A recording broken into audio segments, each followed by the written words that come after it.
Hello everyone, welcome to my next blog. জানি ব্লগগুলো দিতে আমার বহুত লেট হয়ে গেছে। মানে এই নভেম্বর মাসে লাস্ট উইকে এসে যদি আমি পুজোর ব্লগ দিই তাহলে তো মনে হয় আমাকে লেট লতিফা বললেও কম বলা হবে। কিন্তু আমি এবার কী করবো বলো, আরও কাজের চাপের জন্য দেবো করে দিয়ে ওঠাই হচ্ছে না।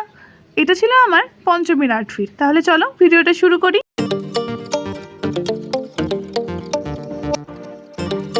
সেদিন সন্ধেবেলায় সেজেগুজে বেরোতে ঘড়ির কাঁটা প্রায় 7টা। সারা শহর জুড়ে যেন পুজোর মশরুম। পুজো আসছে এই অনুভূতিটাই যেন ভালো। এলেই যেন ঝট করে দিনগুলো পেরিয়ে যায় আর পুজোও চলে যায়, আবার সেই 1 বছরের অপেক্ষা। অবশ্যই লেট করে ভিডিওগুলো দেওয়ার ফলে একটা জিনিস কি ভালো হবে বলো তো, তোমরাও আমার ভিডিও দেখে পাড়ি জমাবে নিজেদের এবছরের পুজোর স্মৃতিতে।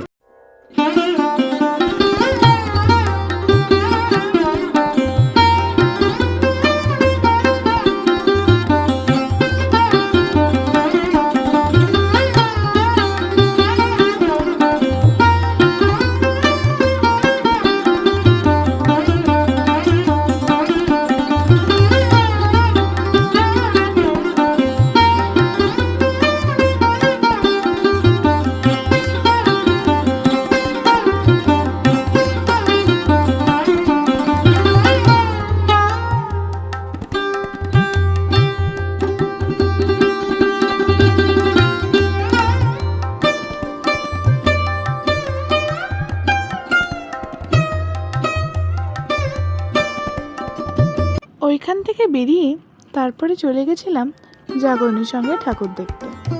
এই বছর জাগরণীর সঙ্গের প্যান্ডেলে রাজস্থানী যে কাজের অনেক ছোঁয়া ছিল।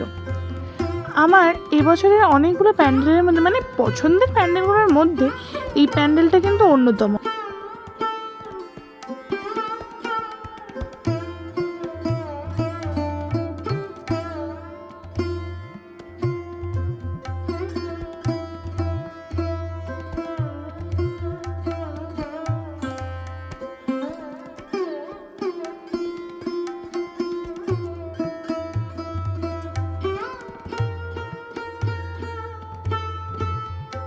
মায়ের মুখটা কি মিষ্টি না, দেখুন, একবারে অন্যরকম, খুব সুন্দর লাগছে।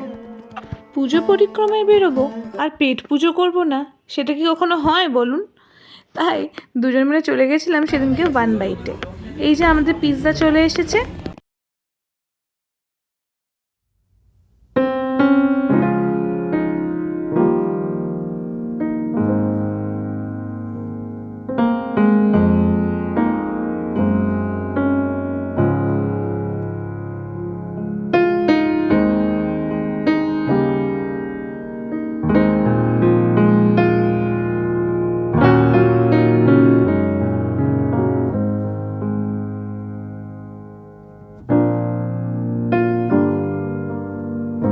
বাপরে কত লাইন দেখো, আজকে পঞ্চমী আর আজকে লাইন দেখে এটা পিছন দিয়ে ওইদিকে চলে গেছে, এই দিক দিয়ে এন্ট্রান্স।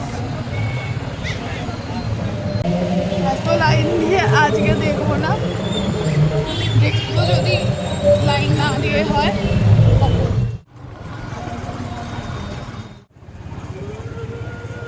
চলো, পঞ্চমীর মতো ঘোরাঘুরি এখানেই শেষ। রাতে ডিনারে চাউমিন আর ছেলে চিকেন চলে যাই ষষ্ঠীর দিন।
সর্বমিলনের সঙ্গে ঠাকুর দেখার পর আমার একটু খিদে পেয়ে গেছিলো, তাই ওকে বললাম চলো না একটু লস্যি খেয়ে আসি।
বাকি এখান ওখান সেখান করে তোমরা পিছিয়ে যাও।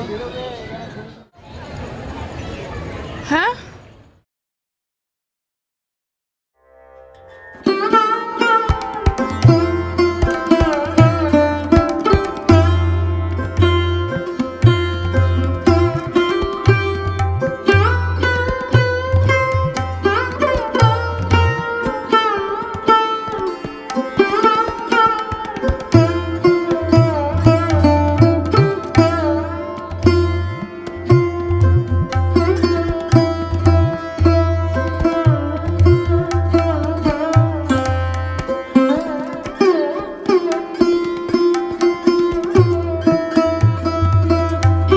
তাহলে আজকের মতো ব্লগটা এখানে শেষ করছি। পরবর্তী ব্লগ নিয়ে খুব শীঘ্রই ফিরছি।